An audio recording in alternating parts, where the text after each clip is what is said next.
Good morning, students. Shiner 12th, Economics, Chapter number 4, Banking and Monetary Policy. Continuing with the chapter. So, our next topic is presence of commercial banks in India. So, commercial banks in India operate in the public as well as private sectors. Hope you all know about the commercial bank. वो particular banks जो basically businessman को help provide करती है, जो इसका main purpose है पे profit यहाँ पे कमाना होता है. You know very well profit कैसे कमाया जाता है lending and depositing से. ठीक है, हमें अपने डिपॉजिट्स पे मिलते हैं 6% का supposedly interest. That particular same amount of deposits bank use to lend it to common public या businessman and earns a handsome amount of interest. The difference between them is called as profit, which is being carried by a commercial banks. Okay. After the economic reforms of 1991, foreign banks have entered the private sector. 1991 के economic reforms LPG liberalized, privatized and globalized के बाद foreign banks enter हो चुके in terms of private sector bank. So which are the foreign banks? Suppose ICICI is a foreign bank. Okay. So this type of so many banks have entered in our private sector. Besides, there are financial companies which functions like banks in the unorganized and organized money market of India. ऐसे financial companies है जो पैसा देती है. सुना होगा ना आपने कि प्रॉपर्टी पेपर्स रखो और पैसे लेके जाओ, या सोना चांदी रखो पैसे लेके जाओ. तो ऐसे ऑर्गेनाइज अनऑर्गेनाइज ऐसे बहुत सारे मनी मार्केट्स में ये लोग फिनेंशियल कंपनीज अवेलेबल है जो बेसिकली काम करते हैं बैंक जैसा ही.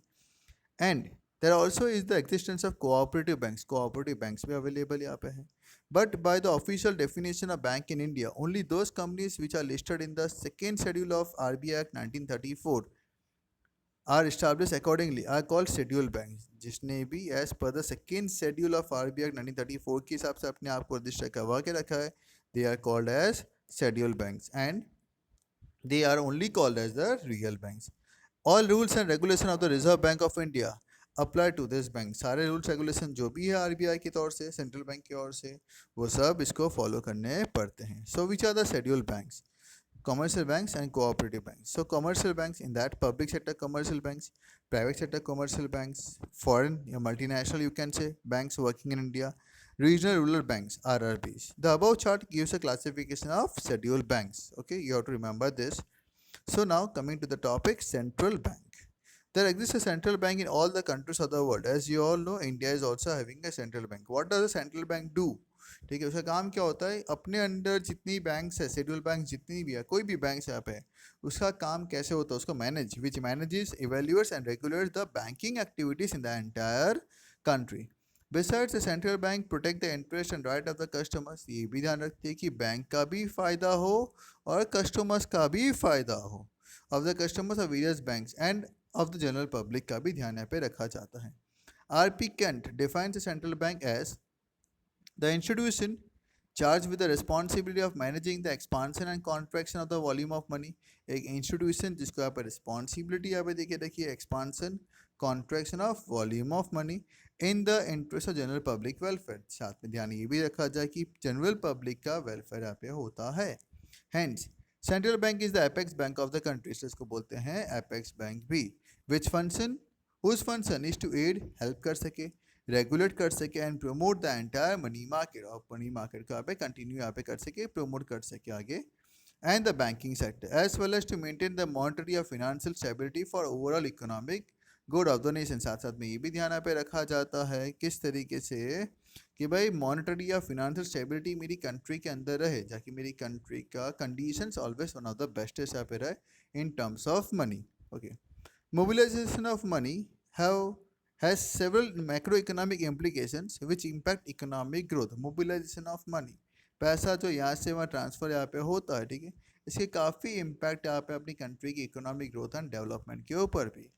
The responsibility of regulating monetary या financial transactions in the country and maintaining the value of the country's money currency rest with the central bank. भाई मेरी कंट्री के अंदर पैसा कब कहाँ पे कितना होना चाहिए, कैसा होना चाहिए, करेंसी कौन सी होनी चाहिए, ये सब ध्यान देता है मेरा यहाँ पे central bank. In order to fulfil this responsibility a central bank formulates a monetary policy. इसलिए बैंक यहाँ पे मॉनिटरी पॉलिसी बनाती है, पैसे के लिए पॉलिसी बनाती है. In short A central bank assumes the responsibility of maintaining economic stability. वही ध्यान रखता है कि मेरी कंट्री के अंदर इकोनॉमिक स्टेबिलिटी हमेशा मेंटेन रहे. A central bank also provide monetary financial advice and suggestions to the government. Central bank यहाँ पे एडवाइस भी प्रोवाइड करती है, फाइनेंशियल नेचर की एडवाइस प्रोवाइड करती है, सजेशंस भी देती है गवर्नमेंट को. ठीक है, इसलिए नोट के ऊपर लिखा होता है RBI, reserve bank of India. I hope so आपने कभी देखा हो, गवर्नर की साइन होती है. Okay. Reserve Bank of India, RBI. The central bank in India is known as the Reserve Bank of India. Under the Reserve Bank of India Act of 1934, RBI was established on April 1, 1935. Established month start हुआ था with a private paid-up capital of rupees 5 crores. कैसे start हुआ था? With a private paid-up capital of rupees 5 crore. RBI was nationalized on 1st Jan 1949 को nationalized बना, मतलब country का bank बना वो.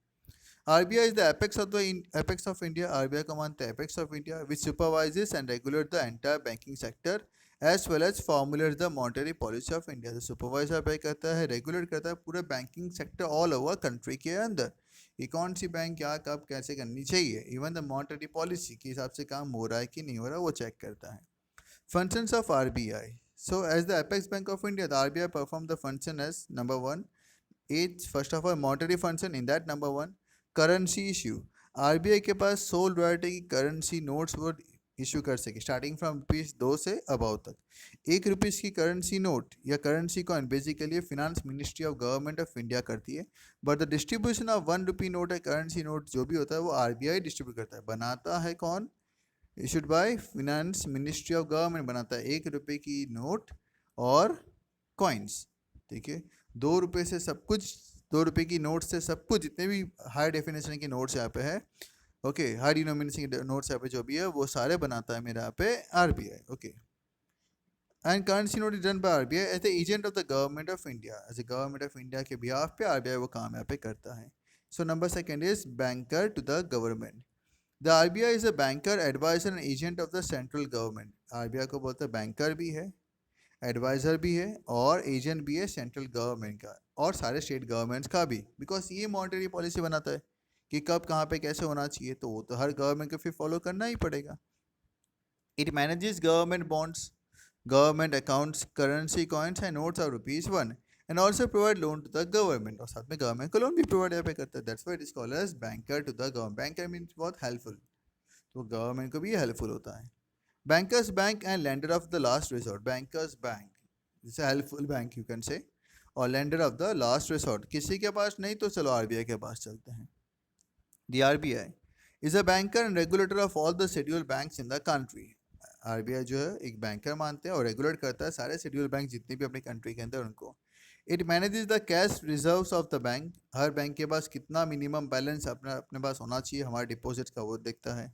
Determine the direction of credit, कहाँ पे पैसा देना चाहिए, as well direct the credit policy, उधार देते वक्त क्या रूल्स एंड कंडीशंस होनी चाहिए भी मेरा RBI बना के देता है. And the rate of interest for all the banks, और RBI ही डिसाइड करता है सारे बैंक के रेट ऑफ इंटरेस्ट पे क्या होने चाहिए. It is also the lender of last resort for the scheduled banks in case of emergency. Lender of last resort, अगर किसी बैंक के पास पैसा नहीं है चाहिए हो उस टाइम पे RBI यहाँ पे बनता है हेल्पफुल. वो बोलता है ठीक है मैं तुमको अमाउंट प्रोवाइड कर दूंगा. Okay. Credit control. The RBI control the process of credit creation and money supply in the economy. RBI credit control मतलब पैसा मार्केट में कितना होना चाहिए. अगर सप्लाई बढ़ जाएगा तो इन्फ्लेशन हो जाएगा. ठीक है, सप्लाई कम तो बट डिफ्लेशन हो जाएगा. पैसा ही नहीं है मार्केट तो मंदी आ जाएगी. ज़्यादा पैसा तो इन्फ्लेशन आ जाएगा. तो ये सारा क्रेडिट कंट्रोल RBI संभालता है. एंड मनी सप्लाई एंड देखना with the help of various tools of monetary policy. अलग अलग टूल्स बना के रखे हैं उसके लिए, वो यहाँ पे यूज़ यहाँ पे करता है. Custodian of foreign exchange reserves. The RBI has the responsibility of maintaining the value of rupee vis-a-vis other countries. अपनी खुद की करेंसी की वैल्यू मेंटेन करने की रिस्पॉन्सिबिलिटी बनती है उसके यहाँ पे under the fixed exchange rate region. ठीक है, एक फिक्स एक्सचेंज रेट रखा गया है उसके हिसाब से RBI को अपनी रिस्पॉन्सिबिलिटी है को कंट्रोल यहाँ पे कर सकता है वैल्यू ऑफ मनी को, वैल्यू ऑफ रुपीज़ को.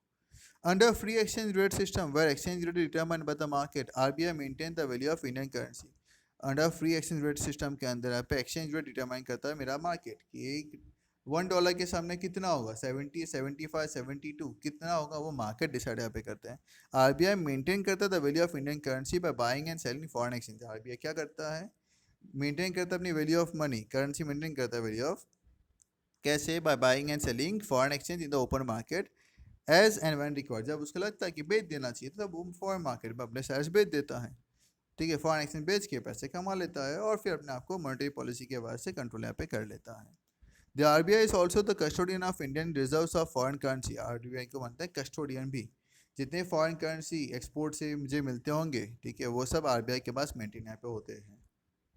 We can not keep foreign currency at our home.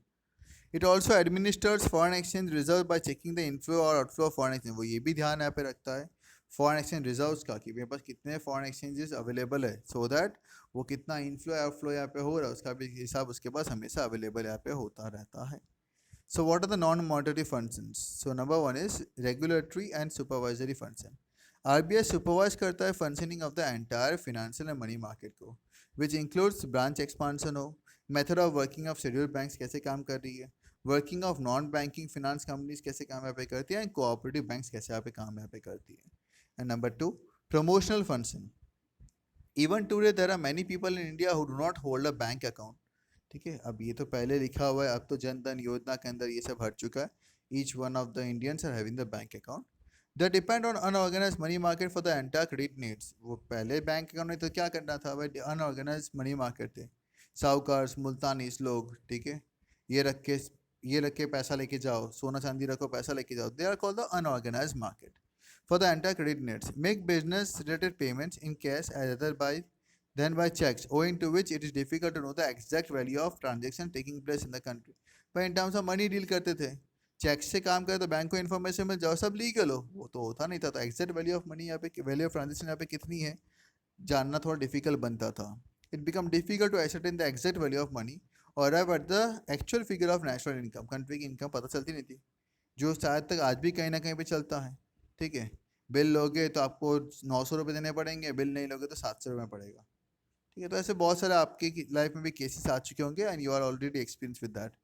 Hence RBI tries to create banking awareness among people. RBI try करती है कि लोगों में बैंकिंग अवेयरनेस आ जाए। Encourages branch expansion in the rural areas, इसलिए branch के एक्सपांशन किए जा रहे हैं गाँव के अंदर, रूरल एरियाज के अंदर। And promote setting up of cooperative bank, और ट्राई कर रही है कि कोऑपरेटिव बैंक इस्टेब्लिश किए जाए in the interest of the people, ताकि भाई लोगों को यहाँ पे उसकी हेल्प मिल सके। It make efforts to get more and more people under the organise money market. वो ट्राई यहाँ पे कर रही है कि ज़्यादा से ज़्यादा लोग यहाँ पे ऑर्गेनाइज मनी मार्केट के ऊपर डिपेंड यहाँ पे करें। Financial inclusion and development. India is a country which with huge degree of economic diversity. India एक वो कंट्री जहाँ पे इकोनॉमिक डाइवर्सिटी आपको बहुत सारी मिलती है एंड रूरल अर्बन डिवाइड, गाँव सिटी अलग है। And hence whenever major economic reforms and changes come about, it is necessary that people and economic units of all the segments receive benefit of such changes. कभी भी कुछ अगर reforms बनते हैं, changes अगर आता है, तो ये जरूरी बन जाता है कि हर एक को उस चीज़ का बेनिफिट मिले। For such inclusion RBI continuously makes efforts in the banking sphere। इसलिए उस वो मिलने के लिए, एफर्ट्स के रिजल्ट सभी तक पहुंचने के लिए आरबीआई हमेशा कंटिन्यूस ट्राई करता रहता है कि बैंकिंग स्पीयर के अंदर कुछ ना कुछ नया लेके आ जाए। It provide special credit facilities to priority sectors like agriculture.